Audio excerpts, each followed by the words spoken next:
आप अपने घर में सुख समृद्धि चाहते हो तो वीडियो के एंड तक बने रहिएगा और मैं आप लोगों को डिटेल से बताऊंगी कि आप भी यदि ये गलतियां करते हो तो ऑटोमेटिकली आप उसको छोड़ने पर मजबूर हो जाएं, क्योंकि मैं सारा कुछ आपको पूरा एक सारांश में बताऊंगी। सब कुछ मतलब मैं आप लोगों को विस्तृत रूप में बताने वाली हूँ, जिससे आपके क्वेश्चन ना रहे कि आखिर ऐसा क्यों। तो चलिए दोस्तों, वीडियो को शुरू करते हैं। और आप एक गृहिणी हैं या आप एक परिवार को संभालती हैं तो आपके लिए वीडियो बहुत इंपॉर्टेंट है, क्योंकि हमारे कर्म ही हमारे घर में सुख समृद्धि का साधन बनते हैं और हमारे कर्म ही हमें ले डूबते हैं। तो प्रतिदिन की क्रियाओं में होने वाले कौन सी ऐसी आदतें हैं जो हम अनजाने में करते रहते हैं और हमारे घर में कभी भी समृद्धि पनपने ही नहीं देती है। उससे पहले मैं मेरे आराध्य श्री लक्ष्मी नारायण को मैं कोटि कोटि प्रणाम करती हूँ, मैं उनको कोटि कोटि नमस्कार करती हूँ। दोस्तों, महिलाओं की आदत ही नहीं बल्कि कई सारे पुरुषों की भी ये आदत होती है जो मैं बताने जा रही हूँ कि अपनी उंगलियों को या अपने पैर की उंगलियों को बेवजह चटकाते रहते हैं, ऐसे जैसे कि मेरी ये चटक गई है। लेकिन ये जो आदत है वो देखो, कभी कभार जो हमारे बॉडी में एकदम स्ट्रेस होता है या हमारा जो बॉडी है एकदम से रिलैक्स मांगता है तो हम कभी कभार कर लेते हैं, हफ्ते 2 हफ्ते में चल जाता है। लेकिन कई लोगों की आदत होती है फालतू में बैठे होते, कुछ सोच रहे होते तो ऐसे ऐसे ऐसे ऐसे करते ही रहते हैं, जिसको करना अपशकुन माना गया है।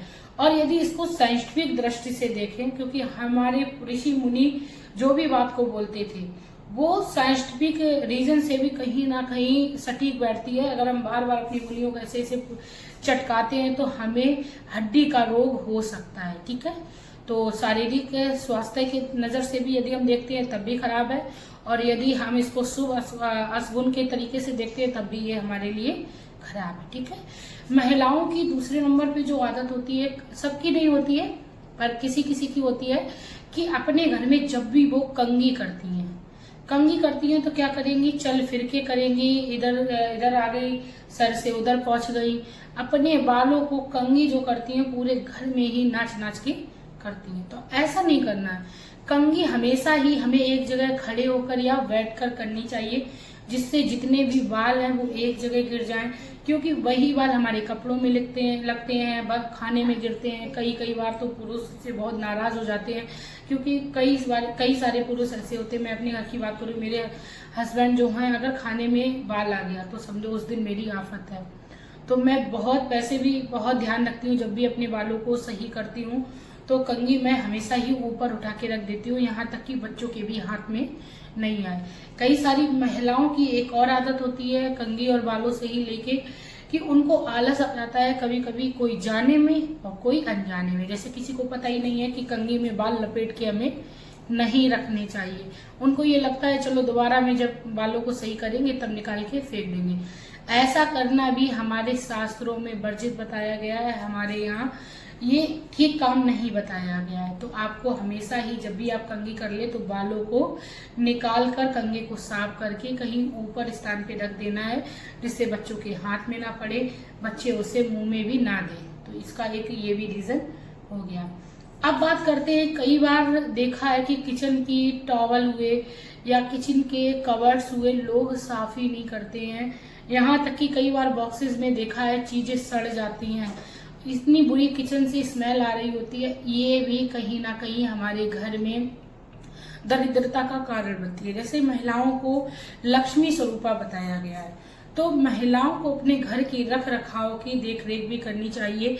अच्छा, एक और रीजन मैं बता रही हूँ, घर की सफाई एक अत से ज्यादा होती है। अत से ज्यादा बोली तो जैसे किसी के घर में पोछा लग रहा और कोई गेस्ट आ गया। मैंने ये चीज सुनी हुई है, मैं अपने एक्सपीरियंस में बात बता रही हूँ कि एक मेरे यहाँ माता जी थी, मेरे यहाँ मतलब मैंने सुना, मेरी सिस्टर लगती थी, उनकी शादी होके गई, उनकी सासू माँ की ये आदत थी कि उनके घर में यदि कोई आ गया और कोई आया जैसे ही वो गया तो वो उस चटाई तक को भी धो देती थी, क्योंकि उस पे आके कोई बाहर वाला बैठ गया। इतनी अत की सफाई भी हमारे लिए हानिकारक होती है।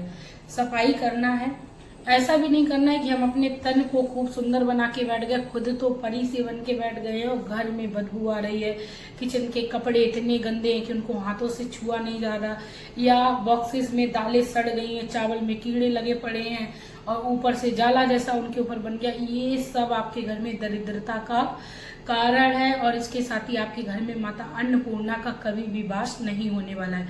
समय समय पर आपको अपने किचन के डिब्बों को देखना चाहिए कि क्या चीज़ इसमें खराब हो रही है, आपको लगता है ये यूज़ में नहीं आने वाली या बिल्कुल खराब हो चुकी है, तो आपको समय रहते उसको फेंक देना है। ठीक है, डीप सफाई आप नहीं कर पाए कोई बात नहीं, मेरा कहने का ये मतलब नहीं है कि आप सारा दिन अपने घर की साफ सफाई करते रहे, लेकिन हाँ, जहाँ पर आपको सफाई करनी चाहिए वहां पर आपको सफाई प्रतिदिन करनी है। कई बार मैंने देखा है कि बहुएं इतनी अच्छी आ जाती हैं कि घर में टाइम टू टाइम सफाई करती हैं, पर उनकी सास कभी उनकी तारीफ ही नहीं करती हो। कई बार ऐसा भी होता है कि सास बहुत अच्छी होती है, बहुओं को सिर्फ और सिर्फ यही मतलब होता है कि उनको बनाना और खिलाना है। इससे कोई मतलब नहीं है कि उनके आटे के कनस्तर में कीड़े लग गए या आटे के कनस्तर की हालत ऊपर से भी बहुत खराब होगी। सारा कुछ हमको देखना चाहिए। ये सारी चीजें हमारे घर की समृद्धि पर डिपेंड होती हैं। खाली बनाना खाना ही हमारा एक पारिवारिक धर्म नहीं है, बल्कि उन्हें चीजों को सही से रखना भी एक हमारा धर्म है। इसके साथ ही काफी बार एक ये भी हमने देखा है कि लोगों के घरों में जाला लगा होता है। लोग सोचते हैं कि नहीं नहीं अभी जाला नहीं साफ करना है, दिल से गिर जाओगे, जाला नहीं साफ करना है तो जाला अभी लगा रहने दो, त्योहार पे ही करेंगे या आज टाइम नहीं है। तो मैं आप लोगों को बता दूं ऐसा नहीं करना है, आपको समय रहते उसको साफ करना है। और जो सबसे इम्पोर्टेंट आदत जो होती है वो ये होती है, हमें हमेशा ही अपनी अवस्था को या अपनी आदत को प्रसन्नचित अवस्था में रखना चाहिए। काफी बार हमने देखा है कि महिलाओं के घर में गेस्ट आ जाते हैं। अतिथि देवो भव का हमें शुरू से ज्ञान दिया गया है, लेकिन हम क्यों भूल जाते हैं ससुराल में आके कि जो भी रिश्तेदार आया है वो हमारे घर में या तो किसी काम से आया है या आपसे प्रेम करता है तभी आया है। कई बार हमने महिलाओं को, औरतों को देखा है, मैं भी महिलाओं में ही आती हूँ, लेकिन मैं पूरी कोशिश यही करती हूँ कि कोई भी गेस्ट आया है तो मैं उसको खुश करके ही भेजती हूँ। मैं कभी भी नहीं ऐसा करती हूँ कि ये क्यों आ गए, मुझे खाना बनाना पड़ेगा। अगर मैं अपने परिवार के लिए खाना बना रही हूँ और 1-2 दिन के लिए कोई आ भी गया तो हमें उसका आदर सम्मान करना चाहिए, क्योंकि वो हमसे प्रेम करता है तभी हमारे घर में आया है। और साथ में एक ये भी कहावत कही गई है, ना जाने की वेश में मिल जाए भगवान। तो द्वार पर आए हुए किसी भी भिखारी तक को हमें ऐसे अनादर नहीं करना चाहिए, खाली नहीं भेजना चाहिए। ऐसी परंपराएं बनाई गई हैं पर हम लोग उनको ध्यान ही नहीं देते हैं। घर में कोई भी आ जाए, आप एक दिन थोड़ा कम खा लीजिए, लेकिन बाहर का कोई आया है उसको आप प्रेम से भोजन कराइए। नहीं है आप आधा आधा कर लीजिए, कुछ ही खाने को दे लेकिन दे जरूर। काफी बार हमने ये भी देखा है कि लोग खाना खा रहे होते हैं और सामने वाला आ गया, खाना खत्म हो गया, तो लोग ये नहीं कर सकते क्योंकि उसे पता है ये 3 रोटी रह गई हैं तो मेरे लिए ही रह गई हैं, तो सामने वाले से पूछेंगे ही नहीं। भाई एक बार अगर आप एक्स्ट्रा काम भी कर लोगी, जाके दोबारा से रोटी भी बना लोगी तो क्या कुछ बुराई हो जाएगी। लेकिन आपको अपने घर से मेहमान को ऐसे नहीं जाने देना है, थोड़ा सा एक दिन परिश्रम कर लेना है।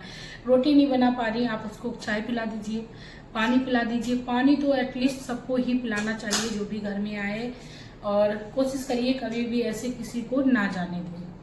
ठीक है, तो इस तरीके के काम में हमें बदलाव करना है।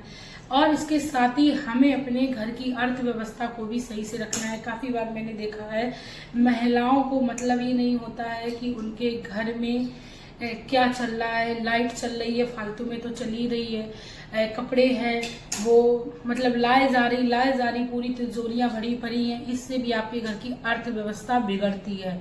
आप ये सोचो कि आपके घर में समृद्धि होगी, आप फालतू का उड़ा रही हैं। आपके घर में आप बहुत रोटियां बना के रख लेती हो, फिर सोचती हो चलो गाय को डाल देंगे। ऐसा नहीं करना, आपको बहुत संभाल के अपनी गृहस्थी को चलाना है, क्योंकि गृहस्थी को जोड़ने में बहुत समय लगता है। कभी भी टोटियों को ऐसे ही टपकते हुए ना छोड़ें। आपको लग रहा है ये फालतू में पानी चल रहा है तो उसको आप बंद कर दीजिए। ये बहुत ज़रूरी चीज़ें हैं। जो लोग सिटी में रहते हैं, या आप राजस्थान तरफ निकल के देखिए वहाँ पर पानी की कितनी किल्लत है। अच्छा, बच्चे नहीं मानते, बच्चे बहुत ज़्यादा पानी वेस्ट करते हैं। मेरा खुद ही संडे होता है या कोई छुट्टी का दिन होता है तो बच्चे बहुत पानी को वेस्ट करते हैं। मेरा तो चिल्लाना ही उनसे होता है कि पानी वेस्ट मत करो मत करो, लेकिन बच्चे हैं सुनते नहीं। लेकिन आप कोशिश करिए बच्चों को समझाने की, तो बच्चे हैं वो समझ भी जाएंगे। तो इस तरीके के कार्यों को कभी नहीं करना चाहिए, किसी की देखा दुनी में नहीं आना चाहिए। अच्छा, काफ़ी लोग क्या करते हैं कि उसने देखा कि हमारे पड़ोसी के यहाँ कोई गाड़ी आ गई या पड़ोसी कहीं अपनी वाइफ को लेके घूमने चला गया तो तुरंत से वाइफ कहेंगी कि आप मुझे कहीं नहीं ले जाते। भाई, आपको अपनी गृहस्थी या आपको अपने घर की अर्थव्यवस्था की गहराइयाँ सारी कुछ पता है कि आपके घर में कितना है क्या है।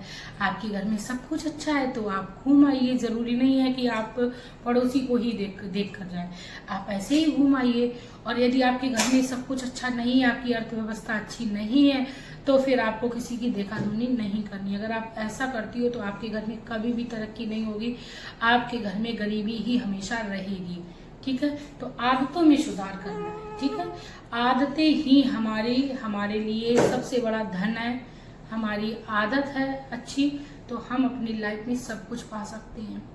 लाइफ में मैं अपनी बात करूं, सच्ची बताऊं, मेरे हस्बैंड मुझसे कहते हैं कि मैंने दुनिया में ऐसी कोई कंजूस औरत नहीं देखी, क्योंकि मेरी आदत है कि मैं अपने हस्बैंड से भी अगर रुपए लेके जाती हूँ मार्केट में और उन्होंने मुझे 5,000 रुपए दिए खर्चे के लिए, तो मेरी आदत है कि मैं 2,500 या 3,000 खर्च करूंगी, 2,000 मैं अपने बचा के लाऊंगी। तो इस चीज को लेके मेरे हस्बैंड में कभी कभी मेरी बहसबाजी भी हो जाती है, लेकिन नहीं, मुझे पता है कि मैं जो रुपया रख रही हूँ वो इन फ्यूचर काम आने वाला है और पता नहीं कब ऐसा समय आ जाए जो घर में रुपए की जरूरत पड़ जाए। तो महिलाओं को ऐसा होना चाहिए, खासकर जब पति की या अपने परिवार की इज्जत की बात आ जाए, तो महिलाएं जब ऐसे में योगदान देती हैं तो उस महिला की प्रशंसा जो है वो घर में रहने वाले सभी लोग करते हैं। और कभी भी हमें ऐसा नहीं करना चाहिए कि घर में इज्जत की बात आ जाए या घर में मान सम्मान की बात आ जाए, पति या पति को भी सोचना चाहिए कि पत्नी की मान सम्मान की बात आ रही है तो वहां पर उन्हें डटकर खड़े रहना चाहिए और एक दूसरे से विश्वास बना के रखना चाहिए। मेरा तो बस यही कहना रहता है। और मैं फालतू का खर्च करती नहीं हूँ और ना ही मैं किसी को सजेशन देती हूँ कि आप हर पार्टी में जा रहे हो तो आप हर बार नई ड्रेसेस ही पहनिए। मैं अपने पति की सुन लेती हूँ, लेकिन कभी भी ऐसा नहीं करती हूँ कि नहीं अब मुझे एक्स्ट्रा खर्चा ही करना है। बिल्कुल नहीं करना है, किसी की देखा दुनी में नहीं आना है। हाँ, जहाँ मुझे ज़रूरत है वहाँ मैं ले लेती हूँ और जितना मुझे लगता है कि मुझे लेना है उतना मैं भी लेती हूँ। तो ऐसे ही आपको अपने जीवन की गाड़ी को चलाना है। हस्बैंड दे रहे हैं तो इसका मतलब ये नहीं हस्बैंड ने खर्चा करने के लिए दिए तो आप सारे ही उड़ा के आओ। हाँ, ये आपकी भूल है। अगर उसमें से आप 2,000 रुपए बचा के रख रही हो तो इन फ्यूचर आप उसमें बहुत बड़ा अपने घर में बदलाव कर लोगी। ये आज आप गांठ बांध लीजिए। यदि आपने 5,000 रुपए में से 2,000 रुपए भी अपने पास बचा के रखे हैं तो आप अपने घर में बहुत बड़ा बदलाव करेंगे। ये मेरा आपसे वादा है। आपके घर में तरक्की आएगी, माता लक्ष्मी भी आपसे प्रसन्न रहेंगी। तो चलिए दोस्तों, आप लोगों को मेरा ये सजेशन अच्छा लगा, मेरा ये तरीका अच्छा लगा आप लोगों को बात समझाने का, तो प्लीज़ वीडियो को लाइक करिए, चैनल को सब्सक्राइब करिए, साथ में एक प्यारा सा कमेंट करिए।